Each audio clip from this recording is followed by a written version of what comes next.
gentlemen, big announcement, just get things started. We have apparel for the first time ever for the Kay and Isaac podcast. Turned out really well with our friends from Red Stitch Creative. They've created us some sweatshirts. We get t-shirts. We get a long sleeve t-shirt. The link is in our YouTube page. It's also on our Facebook page, so go check it out. I'm wearing mine. You saw the design there. So, go support it. It turned out really well. Yep. We'll start doing some stuff with it later on. Maybe some, we're going to game plan some stuff together, try to get it out into more hands. But definitely go check it out. We'll post the link to the store eventually. Yeah. Sounds good. All right. So it's Saturday, which means, our sports one's on Monday. Today is kind of really just whatever we want to talk about. And I think the obvious thing that we need to talk about is what happened, was it yesterday? Yesterday. So Zelensky came to have a meeting with the big orange boss. Yeah. To sign a deal. That was the plan. Yeah. So this whole mineral deal was supposed to be signed yesterday. That was the plan. They were getting together, finishing the deal to then talk about more things in the future. And boy, did it not go how they expected. Yeah. Nope. So my analysis on the whole thing, okay? Obviously, this is supposed to be something that's like formalities, sitting down with. Trump's had other, like the Prime Minister of Britain was just in the other day. France was in. France. I mean, he's had probably at least like 5 or 6 that I've even seen myself. I don't know who else he's seen, because I'm busy. I'm not watching every single thing that's coming out of there. But he has a sit down with these people. And even when they have differences, for example, when the Prime Minister of the UK or whatever was in there, one of the things that you could tell was kind of a touchy topic with them was the freedom of speech. Yeah. And I think Marco Rubio and J.D. Vance were both sitting, next to Trump, and they kind of chimed in and was like, well, we need to be worried about the freedom of speech thing when it comes to like American consumers of UK products and stuff. Like, we don't want your restrictions on the freedom of speech impeding on American citizens, because we have that right of freedom of speech. And obviously this administration is very expressive about that right. But the UK Prime Minister was like, well, we've had the greatest laws for freedom of speech for the longest time, and I'm very proud of our freedom of speech rights.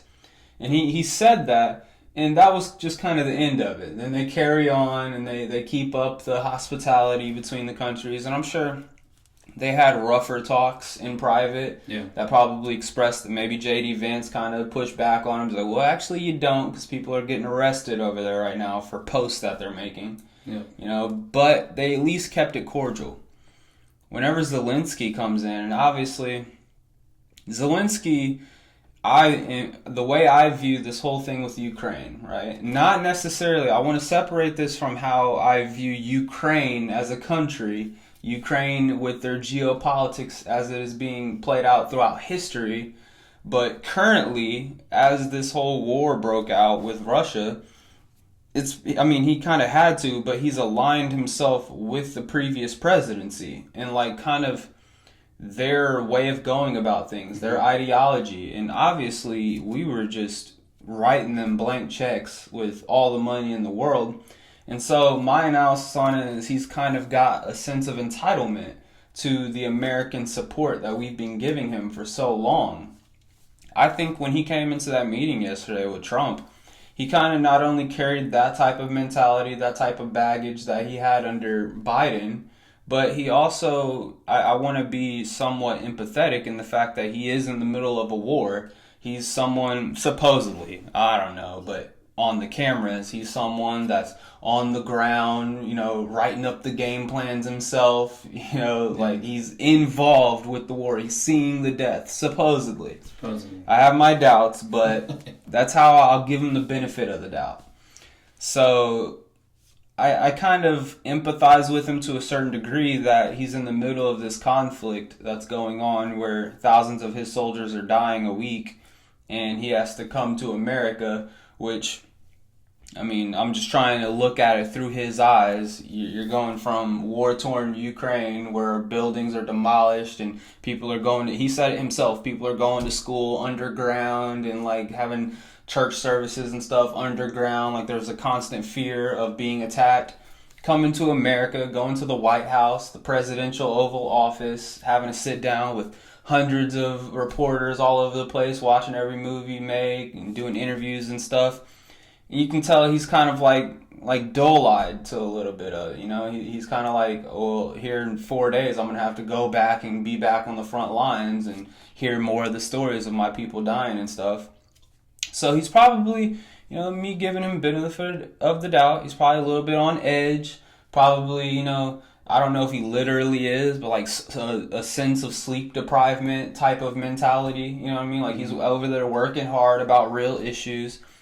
So the way he approached this conversation was just kind of like, in my opinion, like a kind of entitled, demanding, this is what needs to get done. Like this is the goal that we need to strive to. And that's what I want for my people. And obviously the whole issue that they had with their talks, that the thing that kind of sparked it, not only if you watch the interview, the full length of the interview, you kind of see that it even started off with him kind of like in a mood. I mean, kind of combative. Yeah, I mean, he's like rolling his eyes about certain things and, you know, looking away. Yeah. And so, like, those, you know, any knowledgeable person that's actually observing you in your conversation, and, like, someone like me who somewhat knows body language and can interpret, like, how you're actually feeling about something, you know, like someone like J.D. Vance, I guarantee you, is skilled enough in communication to where he can catch those eye rolls. He catches those shoulder shrugs, those lookaways. And he he interprets that as a disrespectful manner. And, you know, I guarantee you a lot of people in similar roles, you know, if it was the Biden's previous administration, they probably would just look at all that stuff, and since the cameras are rolling, let's just skim past it. We'll get to the behind the doors. But Zelensky was very adamant on this whole idea of this deal resulting in a ceasefire, and he's bringing up the history between Russia and Ukraine, talking about, well, we wrote down a ceasefire on paper, and Russia just kills our people anyways. They go and do whatever they want to do anyways. He talks about 2014. He did mention something, like he basically says that this is going on from 2014 all the way to 2022, which 2022 is when the actual war broke out. Right. So I don't know. He mentioned a 2019 deal signing that he did that supposedly Putin had gone back on. I don't know what that deal was. I don't think I ever heard anything. The only conflicts I know with my history, and I probably blame it on ignorance. I could probably go do the research, figure out what it is. But the only thing I really know is what broke out in 2014 and then the war starting in 2022. But he talks about this ceasefire isn't enough. And he's saying like he needs like a security to be able to defend himself. Yeah, security guarantees to be able to defend himself if Putin ever wanted to come back again. And what does that ultimately mean? He wants more guns, he wants more money. You know, he's even throwing around the idea of them becoming a nuclear power once again. Or joining NATO. I mean, yeah. Yeah, or joining NATO, exactly. And so, in Trump, his kind of perspective on things is, well, let's get this deal done first. He's like, I don't want to talk about any of that crap right now because they're still in the middle of moderation between Russia and Ukraine. And yes, you need to make Ukraine happy. You also need to make Russia happy. And if you're sitting here talking about security deals that could involve things like you said with joining NATO or giving them more money, more guns, nuclear weapons and stuff, obviously that's stuff that's going to be making Putin more angry about the whole thing. Like that's going to be going against him. So Trump's still trying to stay in the middle, and really it seems like he just doesn't want to talk about all that right now. What he wants to do is get investments, American assets over there in Ukraine, stuff that we are making money from. And I think his whole mentality behind that is if you get money over in Ukraine, you're going to protect your money. And so if we have this giant deal where we're pulling minerals from Ukraine, and it's a very lucrative for us, if Putin were to do anything that would put that operation at risk, per se, we would go over there and defend it. You know, that's another reason that's another reason why I guess America would get involved with a future conflict if it were to happen. But Zelensky didn't want to just stop right there. He's like, no, we need security stuff in the future. That's where the conflict broke out. And another point that I do want to make, I saw CNN. I told you earlier, CNN sent out a report that was fact checking J.D. Vance or Trump or whoever with that conflict that happened. And they fact checked and they said, in reality, Zelensky has thanked America over 33 times. Because there's this whole idea that J.D. Vance was shooting out, that you haven't said you're thankful once. But if you actually watch the interview, J.D. Vance follows that up. You haven't said you are thankful once since you've been here. In this meeting. So he's talking about currently, right now, right. You know, as we're speaking, trying to get this mineral deal together. And so I just want to point out, like, that's another way that media is trying to paint a narrative, paint the picture, and, like, show how the Trump administration is lying or being bullies. But to a certain degree, I did enjoy watching Trump kind of like little brother him. He was like, at a certain point, he was like, no, you've done enough talking. I'll talk. And, you know, I even saw the meme of the Sopranos dude. It's like he puts the finger out like that Italian dude. He's like, you've done enough talking, all right? It's my turn. It was very entertaining to watch. That's besides, like, the seriousness of the situation. It was entertaining to watch our politicians and just, like, open diplomacy in the American media. Like, when have we ever seen that? Yeah. Well, so I want to say that, actually start with that, because that's the first thing that I watched a lot of people, so I watched people from both sides yesterday just to kind of get their perspectives. So I saw the right, what they were thinking, I saw the left, what they were thinking. But I did see a lot of former White House staff members being interviewed, and all of them said the same thing. And this is important for everybody that's listening and watching this. Those type of conversations happen all the time. Mm-hmm. But it's not usually in front of a camera. And I think that's what threw people off. So to say, like, this was disrespectful or this was an interaction with him was not good, that's not accurate, because behind closed doors, there's lots of yelling, there's lots of arguments, there's lots of frustration with each other. That happens all the time. So It's just not common that you get to see it happen in the Oval Office between two presidents. So I just want to make sure that we understand that. So yeah, you just happen to see what happens behind closed doors. Now I'm in the same situation. I'm trying to be empathetic as you are. You have a guy who's been through a lot in the past 3 years of trying to keep his country alive and make sure that there's some stability option in the future. So I certainly understand that. He did look worn out. He did look like he's obviously has been through a lot, and he's trying to it's a chess game, I'm sure, trying to put the right pieces where they're supposed to go. But there is I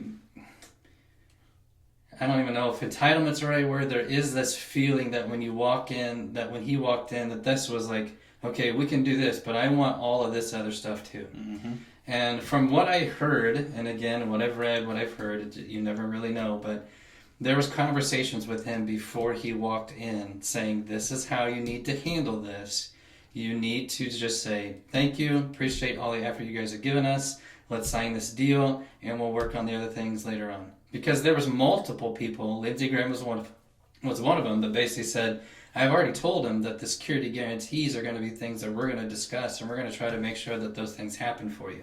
Yeah. But for whatever reason, he brought it up in that meeting, and then kind of like started to scold the vice president of, well, you've never even been there. You've never even seen it. What diplomacy do you speak of? Have you ever been to Ukraine? You tell us about problems. Have you ever been to Ukraine? Yeah, very disrespectful. It is, but I will also say it's also a valid point to say that, he maybe has tried diplomacy in the past, and I don't doubt that Putin has overridden that and not followed what had been signed. So to say, well, let's use diplomacy when you've seen it not work, maybe he has a really good point there. But also, Trump's point is you were also dealing with a different United States president at the time who was not aggressive, who was just writing blank checks and think money is going to throw and fix the problem, when in reality that's not going to fix the problem. No. I think every citizen in the United States probably knows that you can't just throw money at an issue and think that it's just going to make the problem go away. I mean, it helps hold them off, but eventually somebody's going to get tired of fighting, and I don't think it's going to be Russia.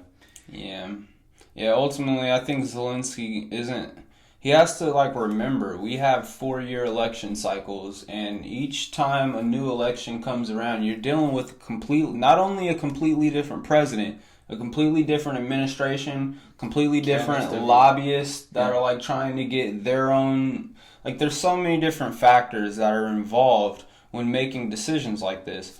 And this time around, obviously, Zelensky's position with this war is not going to be as lucrative as, obtaining wealth or obtaining support from America as it was in the last administration. Because, it's not, there was kind of a clear mandate, so I think it's safe to say it's not necessarily what the American people want. Especially when we have things like North Carolina, like Maui, where we weren't getting any support, and then you see $6 million got misplaced on its way to Ukraine. $1 billion.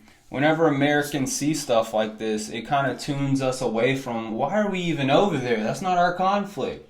So as this mandate came along with getting Trump into presidents, that's kind of the underlying mentality when it's going to come to the new policies involved. And I think that's why Trump has made it a point. It's we just need to get this thing settled, get it to where it's balanced, it's not chaotic over there anymore, and we can start focusing on other matters. It's not going to be the headlining thing in the news anymore, because Americans are tired of hearing of it. Yeah. And especially if we can get a deal going where we're actually making money from over there, then we're okay, well, they got into this conflict, but the way we got out, we're going to start getting some profits back from all the billions and billions that we've sent over there. Okay, maybe we won't look back on our involvement in this war as such a negative thing. And that's besides the whole talk. Well, I do want to connect something to that just real quick, because I do think it's important that people also recognize that this whole mineral deal, I've seen a lot of people say, well, it's almost selfish of us to go in and say, hey, you're in a war-torn country, but we want half your minerals. And it's wait a second. Every country that has chosen to get involved in any conflict is going to maneuver their pieces to best benefit their country. Yeah. We're not the only ones that are going to be doing that. So, nobody's just handing them hundreds of billions of dollars and saying, hey, we're just giving this in good faith. Absolutely not. That every country, dictator, president, prime minister is doing this in the sense that we're going to get something out of it, because they are using our money. They're using their citizens' money in order to support this and support that country. So to just make it seem well, we're just being selfish, or we're trying to, beat a man while he's down, that's not the case. Every country, including NATO, is maneuvering to try to get the best, their own interests, they want to get out of it, for sure. Yeah, and what I was about to say, basically, is this whole idea of you want to be on the right side of war. And even Ukraine and people who are not Ukraine, but Zelensky, whenever he was there yesterday, and people who are reporting, mostly left reporters on this, are kind of framing Trump as aligning himself more with Putin than aligning himself more with Ukraine. And Trump said it best the other day, where he was I'm not aligning myself with anybody. I'm aligning myself with America. And that's how it should be. It's not about, okay, you want to be on the right side of history. Well, if you're on the right side of history, then you're basically thinking, now this is kind of a stretch, obviously, but you're kind of thinking in a communist type of mindset where you're we're going to blanket this entire field and make sure everyone over here is good because they're the wrong side of history, instead of worrying about your individual plot in history. And you're not going to be able to control the past or the futures of other countries. If you're America, you have persuasion, obviously, in a lot of countries. But a perfect example is Japan. Japan during World War II was the bad guy. They're the reason why we got involved with World War II. They're one of our best partners in today's history. You know what I'm saying? If we were thinking back then, well, you don't want to be on the wrong side of history, and we were treating Japan in this isolate after we bombed them already. You know what I'm saying? if we were treating them in that manner where it's kind of like how people want us to treat Russia, as in a sense like there is no future there, you don't need to be aligning yourself with them, why are you doing deals with them, why are you helping their economy, why are you allowing them to help our economy? Like, if you start having that mindset behind things, then you're no better than the enemy that you're fighting, in my opinion.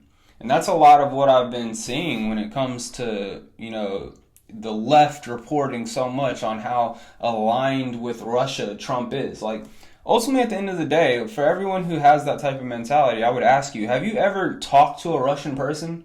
Like, have you ever went and hung out with obviously, you've probably never been to Russia itself, but I view that same way I view America, in the sense that there's a lot of people, obviously nowadays, that have a little bit of a derangement, that absolutely hate our president, absolutely hate our government. They're living here, they're still paying taxes, they're still involved with politics, but they absolutely disagree with everything that's going on with the government.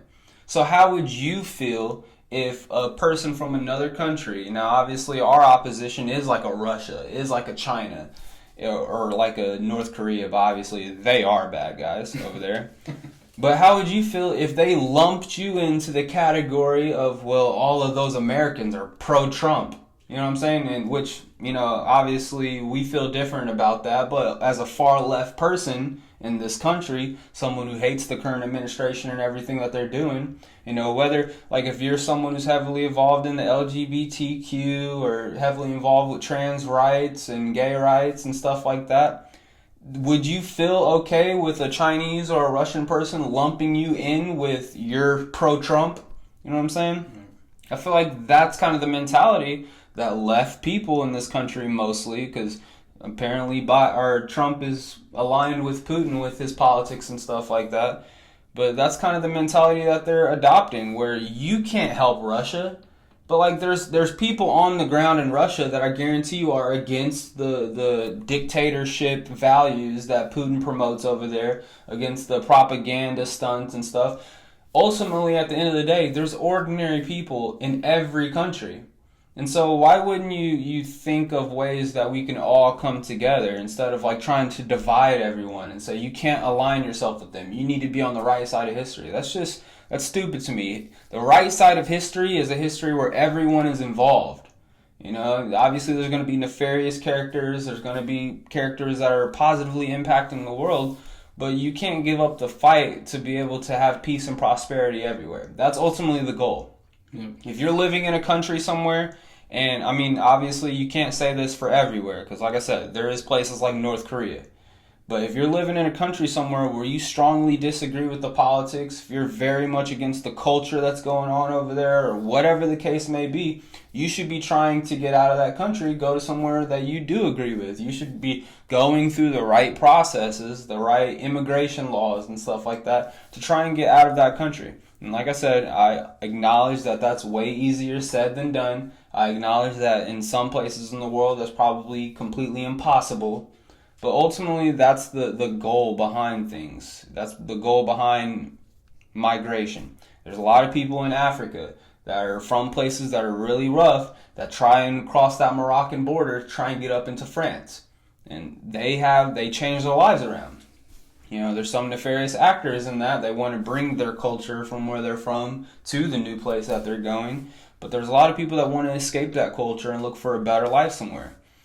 It's all about having the possibility to do that, though, in the first place. If you're completely shutting down immigration from these countries, like the whole gold card thing, that, we haven't talked about that. Nope. That's a very interesting idea. We can get into that here in a bit.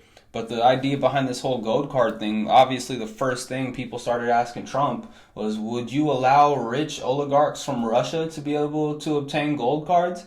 And it was very clearly, that's a setup question. Like, oh, you're going to start allowing these rich Russians into our country? You're really aligned with Putin now. Like, that's kind of the mentality behind it. And he answers it, well, everyone's going to go through an intense vetting process.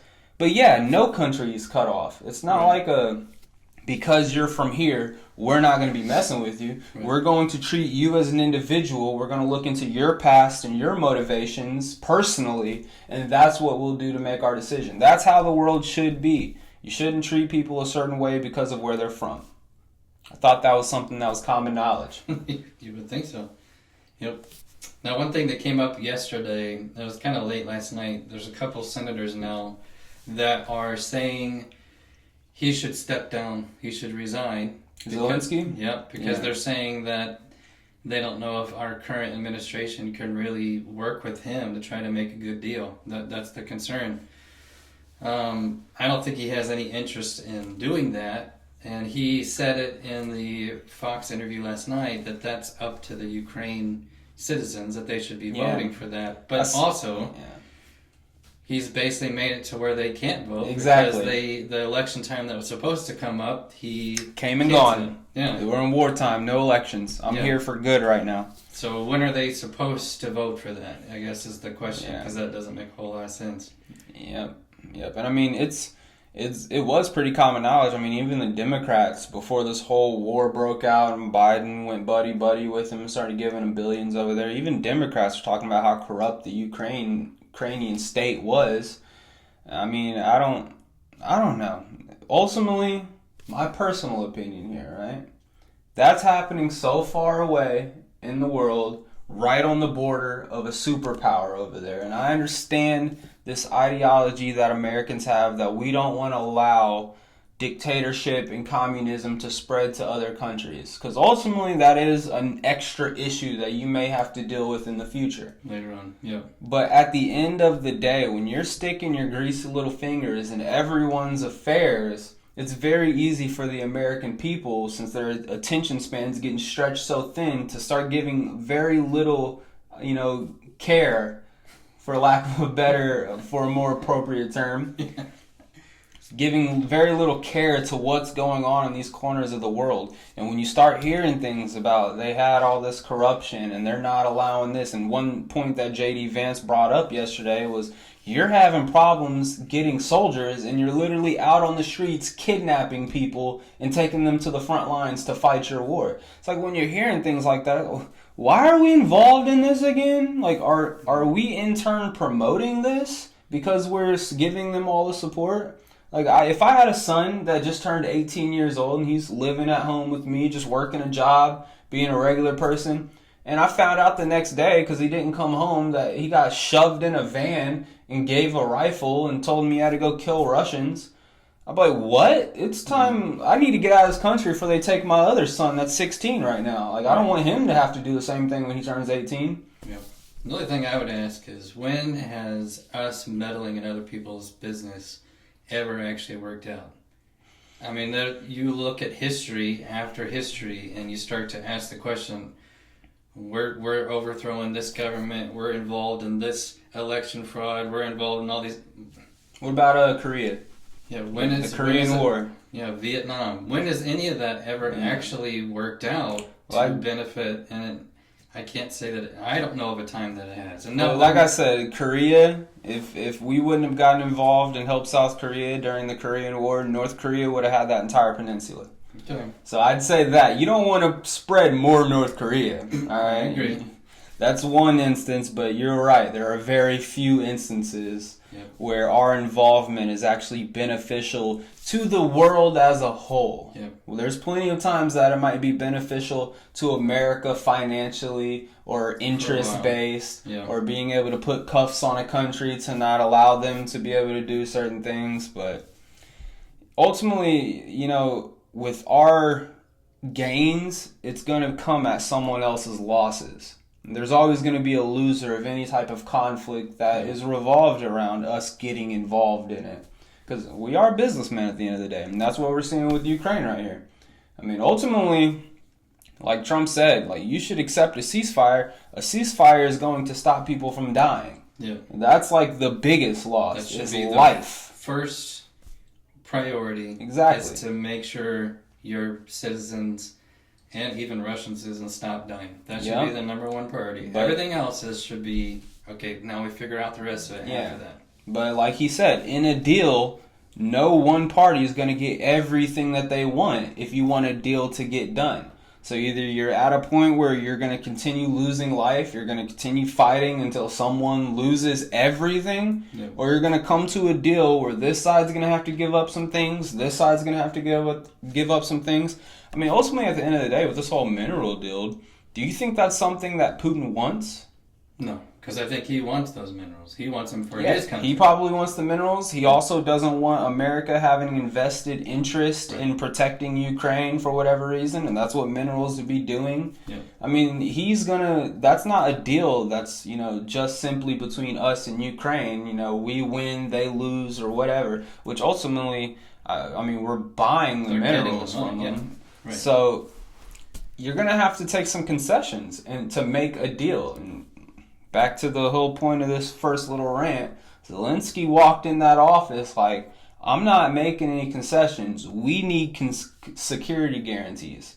And we're not going to accept a ceasefire without security guarantees. And Trump was like, I don't like that attitude. Yeah. And again, I understand where he's coming from. Yeah. Because I would want that for my citizens as well. Absolutely. But they kept referring to cards. And Trump saying you don't have the cards or not. You are playing cards. You're out there and you're playing cards to try to play them. I'm not playing cards, Mr. President. This is serious.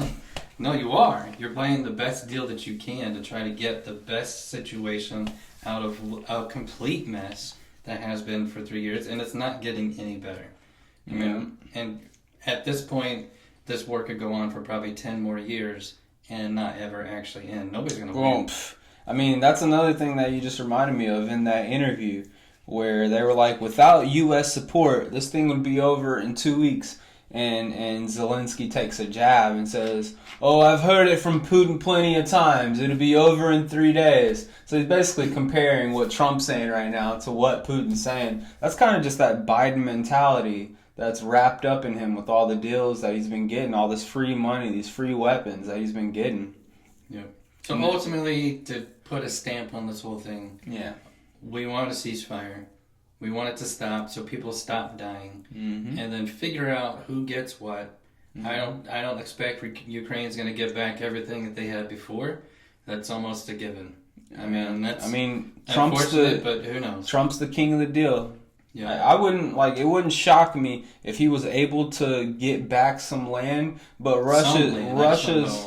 Yeah, I don't know about all either. I doubt that's going to happen. But if he was going, because there's been a lot of talks like, is he going to get back any land? Yeah. I think Trump will be able to get back some land, but what people need to understand, don't be surprised if you start hearing that Trump did something positive for Russia's end of things. Like maybe they take off all of the sanctions we put on them, and that's the way he gets back the land.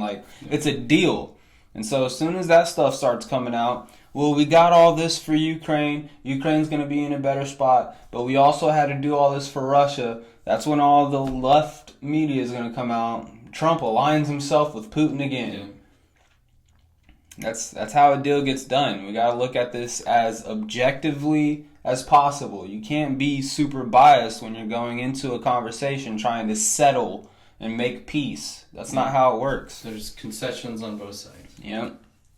So, I think that should lead us to the thing we just mentioned before with the gold cards.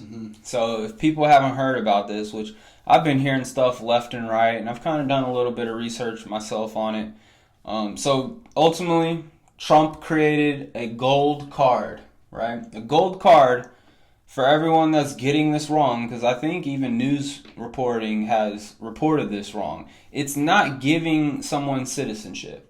I keep seeing that. Correct. That you're going to pay $5 million for citizenship. It's not. It's a green card status. Same thing as a green card. One major difference between those things, you still have to apply for citizenship during a green card. A green card is only a certain amount of time. Those you come in and work or come in for school. Yeah. There's certain. And on top of that, if you break the law at all, you are deported. You're done. Yeah. If you get citizenship, if you break the law, now you're in the jails of the system. Whenever you get out, you're still going to be in America. So, there's major differences involved with that. I believe with the $5 million gold card, it's kind of like an expedited process to gaining a green card. It's kind of like a fact, because obviously you're not going to have a long list of 100 people paying $5 million to be able to get a gold card or whatever. or like 100,000 people. I guess 100 people isn't that long. Right. But another thing that I've been kind of seeing with this whole green card thing was like, because Trump obviously, whenever he was talking about this, promoted it as, if we get 1 million people to do this gold card thing, that's $5 trillion.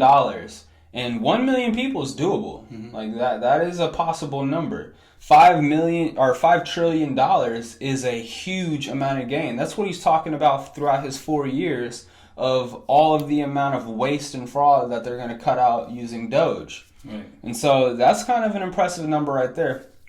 He takes it up a notch. If we can get 10 million people to do the gold card. Now, side note here, 10 million is the approximated number. Obviously, no one truly knows the number, but the approximated number of illegal immigration that's come into our country during the Biden administration. Yeah, some say it's a lot more than that. Yeah, it's guaranteed it's a lot more. Documented 10 million. Yeah. But just take that influx of people. Like you probably noticed it in your streets, probably noticed it in your city, the increase in population or whatever. That amount, that impact right there of people, if they were to buy these gold cards, is $50 trillion in debt. $50 trillion, well, income, but I meant like that's $50 trillion to put towards our debt. Towards the debt. That would completely, basically take us out of debt. Yeah, because we're like 36 trillion right now, I think is what the latest number is. And I think even those numbers, like I think with the interest that we're going to be accruing, like it's probably a lot more than that too, but I think 50 trillion would cover all of it. Now, the next question that I had myself was like, are there even 10 million people in the world that are millionaires that have $5 million? Oh my gosh, yeah. You think so? Oh yeah, absolutely. Think so? Did you look this up? I looked this up. Okay. I would certainly think so. I mean, you look at Saudi Arabia and United Arab Emirates. Oh, so you're going to get into my next conversation here of the pathway you're thinking, okay? Okay, go ahead. So, I don't remember the exact number. There was like 7.6 million people in the world that are over $5 million. 7.6 million people that have over $5 million. That's it? That's it. Now what you're talking about is the next thing that I looked up. Well, how many billionaires are there? Well, there's over 2,000 billionaires in the world. So what you're talking about is super rich people. Yes, there's a lot of money that's out there. But if you're actually looking at the amount of people that have 5 million and over, it's only 7,000 or 7 million. So you wouldn't be able, if you were just taking into account each individual paying for themselves to get a gold card, you wouldn't have the 10 million goal that you're thinking. But, and that's kind of the idea that a left type of like media site would portray. There's not even 10 million people to be able to do this. It's going to be a complete, like you're not going to get to that $50 trillion mark that you want. But if you take into account that there's over 2,000 billionaires, and that's just like that. I only looked up billionaires. Like how many people are at $800 million? Right. How many people are at, $500 million? Those people having over 2,000 of them, like who's to say that Saudi Arabian prince or something like that doesn't have 15 people in his family that he wants to give gold cards to? Right. You know what I'm saying? So although in that household there's only one person in that statistic that I gave you that is over $5 million. There's only 7 million people in the world over $5 million. That one person, if he's a billionaire, he could pay himself for freaking, do the math. What's a billion divided by the 5 million mark? Like that's, even if you did, let's do it real quick. 2 of the millions is up to 10 million, right? So then you multiply that by 10, that's 20 up to 100 million. And then 10 of those. So what's 20 times 10? 200. So a billionaire could pay for 200 people. Right? I think I did my math right there. I'll do math in my head. So let's just go with it. A billionaire using all of his money could pay for 200 people himself. So that's going to equate into these calculations. I don't know if we're going to be able to get to 10 million people buying gold cards. But is that even the point? No, it's not. And so even the Trump goal himself would is like, be- I don't know if it'll sell, Sure. but if it does, great. Yeah, and that's the thing. And that's if he needs to make sure that they actually commit that money that they bring in, if they end up doing this, actually goes to the debt, and they don't decide that they're going to use it for something else. I think that happens in government all the time.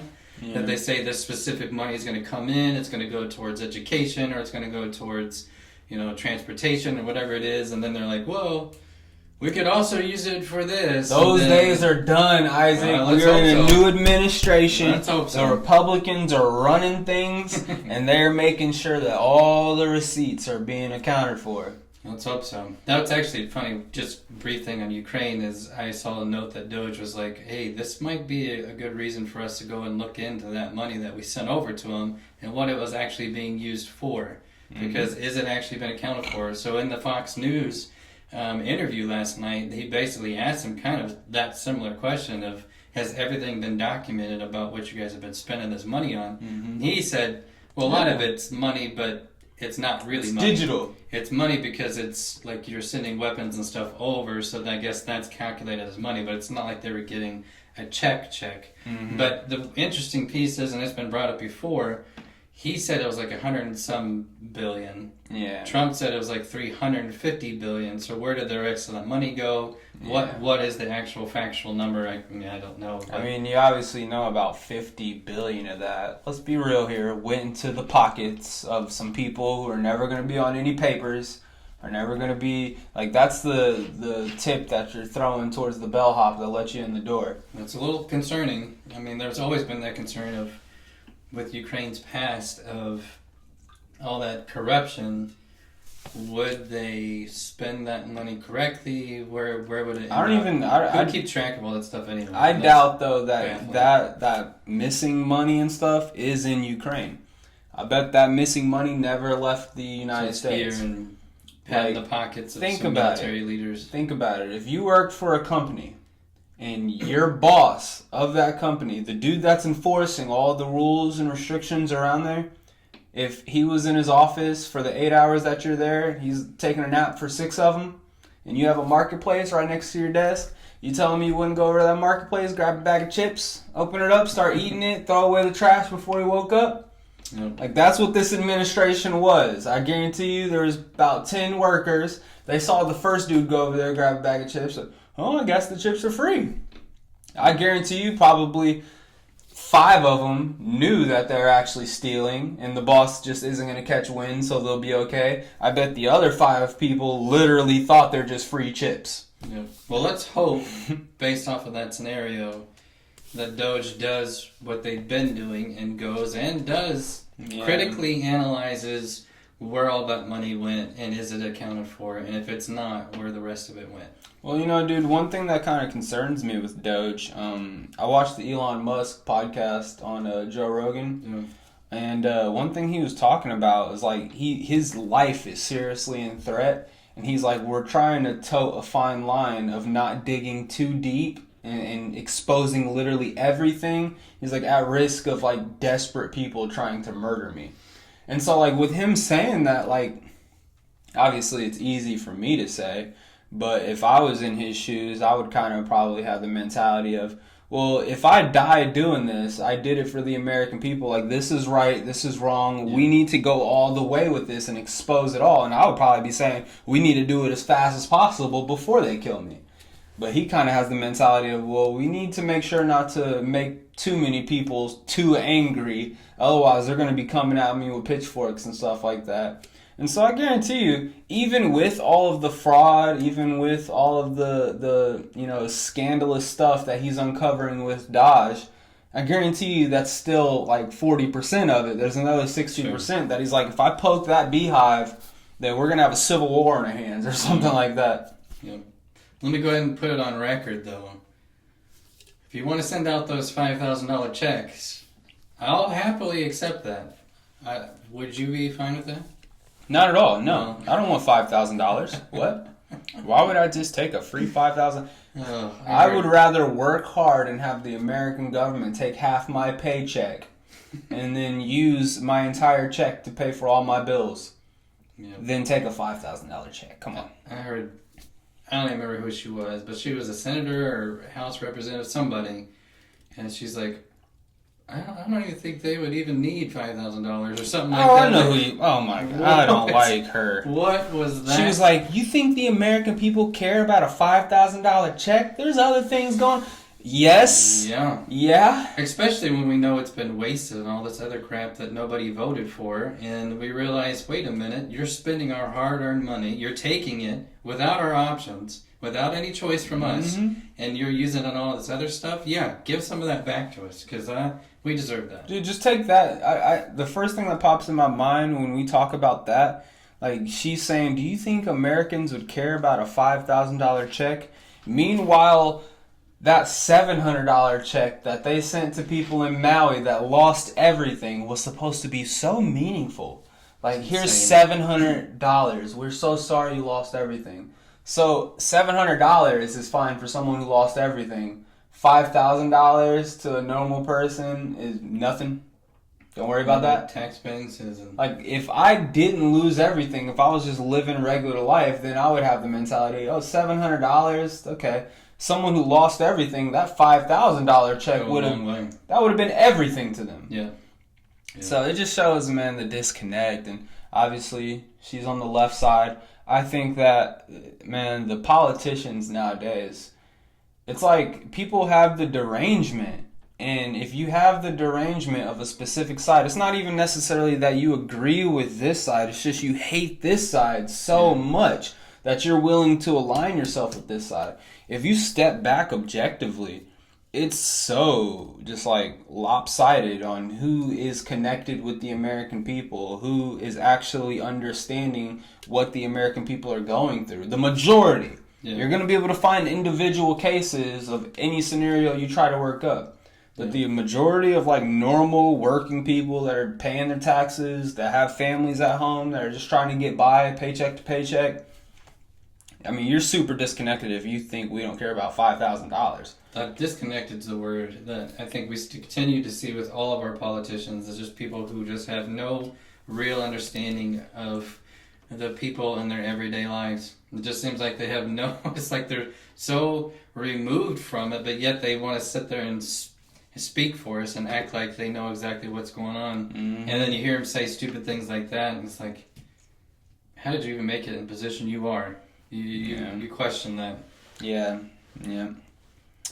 Okay, we had one more topic we wanted to talk about. So, I guess the real date was February 17th. That's what they believe. Said. Yeah. So it's a super. Yeah.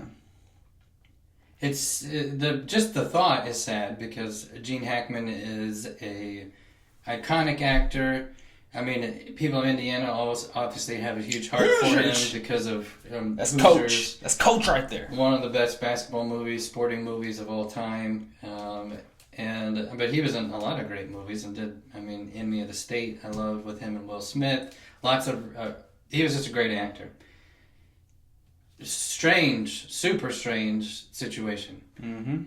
So, him, 95, his wife. She's 65, and one of their dogs were all found dead. Can we just pause real quick? Yeah.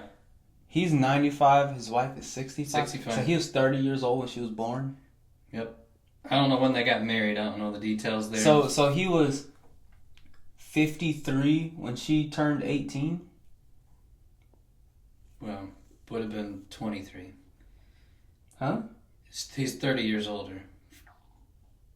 Or 40 years older. No, it would have been 30 years older. Oh, 30 years older. So he'd have been 48 when she just turned 18. Right. That's like... I don't even want to compare it to nothing. So it's interesting. Interesting. They could have... I don't know his situation, but I think he was married before because they did interview two of his kids who said they don't really talk to him anymore. So it might have been a previous marriage. Then he met his new wife later on down the road. I don't know. I just want to know how they met. I don't want to go into details. When did they meet? But the whole point is, the situation is taken quite a turn because it's not that he just passed away because he's 95. I mean, yes, you're older and you're 95. It's almost expected at some point you're going to go at any time. But the fact that his wife was dead, their dog was dead, the caretaker or somebody that came up, maintenance guy, yeah. The front door was open. There's no sign of foul play. They did test the bodies for carbon monoxide, and they said that was not a factor. So now it's like, what is the factor? They said that what happened? The wife, when she died, it was like in the bathroom, and there was like a emptied out pill bottle that was next to her. Yeah. Which the pills were there. It's not like she swallowed all of them. They were there. Just regular prescription though, so nothing like, out of the ordinary. Yep. And then they also had 2 other dogs that were still alive that were there on the property. So yeah, I mean, super. Very sad. Just death in general is always sad, but then to see it like to where there's a mystery behind it is very, very strange. And I don't know if they'll find out more as they do more of the autopsies to try to see what was maybe in the bloodstreams, what they digested. Maybe they ate something that was extremely harmful. But the thing you had mentioned is he had a pacemaker, and his last beat was on February 17th, so they had been passed away for like 11 days, 10 days, something like that. I mean, they even said that his wife was starting to get mummified a little bit, which I don't even know what that looks like, nor do I want to see that. But you don't? Just strange. I can show you. Just a strange situation, and I hope we find out more to figure out what happened, and maybe it's just a bizarre circumstance. My first thought that went through my head was carbon monoxide, because that's kind of a common thing, that if everybody's dying at one time, there's something obviously in the air that's taking away your oxygen. But when they ruled that out, now it's like, well, what now? I don't know. Yeah. So, very strange. I mean, there's ways to kill people that can be undetected, I watch assassination videos all the time, people talking about it. No, I'm just kidding. But it's a real mystery, and if it was just Gene himself, and he's 95 years old, obviously, like, I don't think as many people would care, but with the 65-year-old wife and the dog, really, the dog, why'd the dog have to go? Yeah. Something's fishy. So I don't know. It makes me wonder, will they find something that maybe they all ate or partake, like there was something they ate? Well, if they ate it, 10 days later, would it still be in your stomach? Don't know. You know what I'm saying? Like, would it I asked the question, toxicology report? Well, I thought the same thing about the carbon monoxide thing. Would that still be in their system if it was 10 days later? Well, obviously, I'm not a scientist, but I would think any type of like... No, I'm not. But I would think any type of like gases, like stuff inhaled, would get absorbed into your lungs and it would sit within your tissue. But if you're eating something, your stomach acid is literally melting it. Yeah. So I'm not a scientist. So I have no clue if it would still be in the system or not, but regardless, definitely a mystery. Yeah, mystery, very sad. And again, just iconic character. Lots of Hollywood people came out, just acknowledging the sadness, but saying how he was an interesting man to work with. Not all of them said he was good.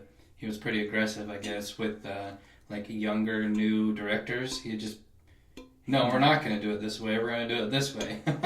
Good for him. But, he's older. He knew what he was doing, and it obviously showed in his work that he did a pretty good job. So. Yeah. Well, R.I.P. Gene. Yep.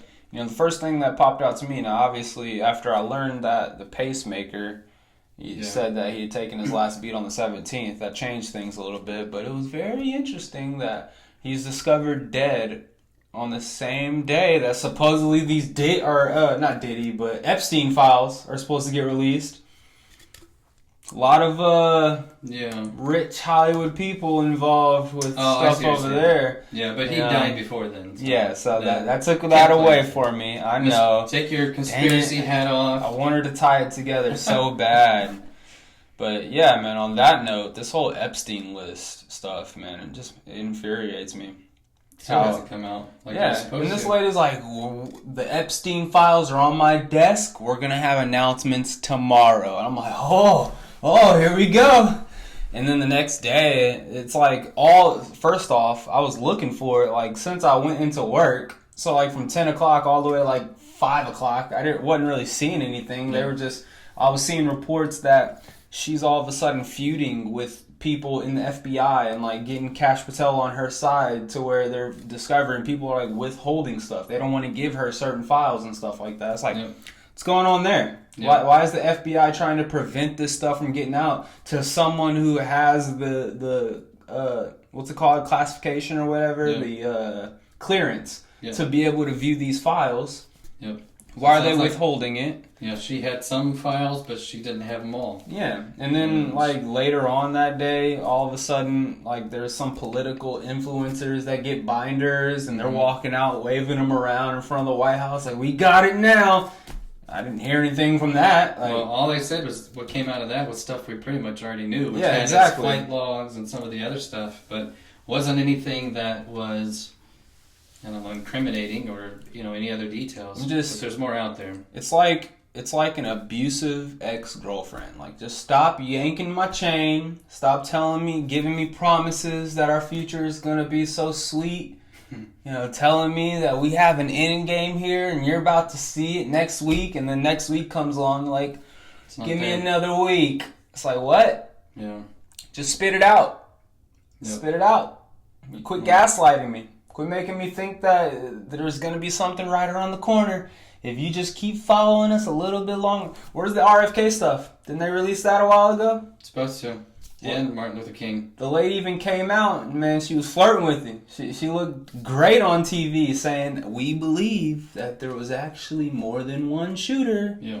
Well, big surprise. I think everybody knew that. I know, right? But since then, anything? No. Nothing? Nothing at all? It's been about a week now. You haven't looked through that stack of papers yet to be able to get in front of a camera and say one more thing? Yep. Like something. MLK. Now, I know there's a lot of pushback from his family. His family is like they don't want stuff to be released. I mean, at that, I see kind of the side because, obviously the FBI was like surveilling him. They probably have everything that was going on.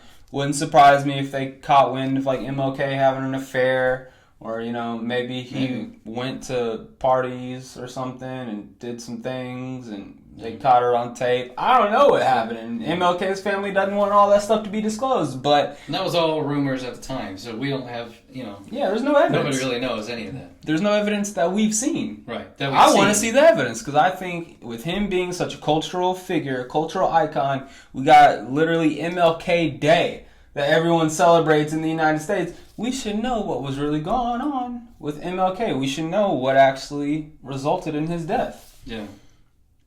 Yep. It was all the CIA. I mean, we know that they'd killed Black Panther Party people, and they've done a lot of messed up stuff. There's been a long track history of the CIA doing some very illegal things, some nefarious things. But when it comes to these big figures, they want to classify everything and try to protect it. Like, bro, you're not going to catch us off guard.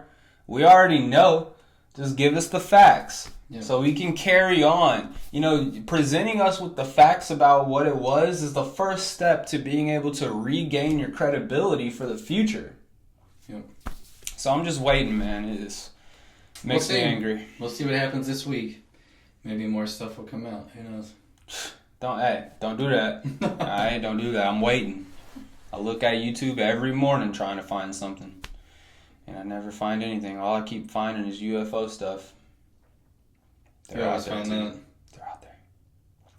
Alright, we got anything else we want to touch on? I think that's it. Pretty much everything. Remember, look for the link in our page, our Facebook page. We'll put it on there so you guys can go in and get about 10 sweatshirts, because you're going to need them.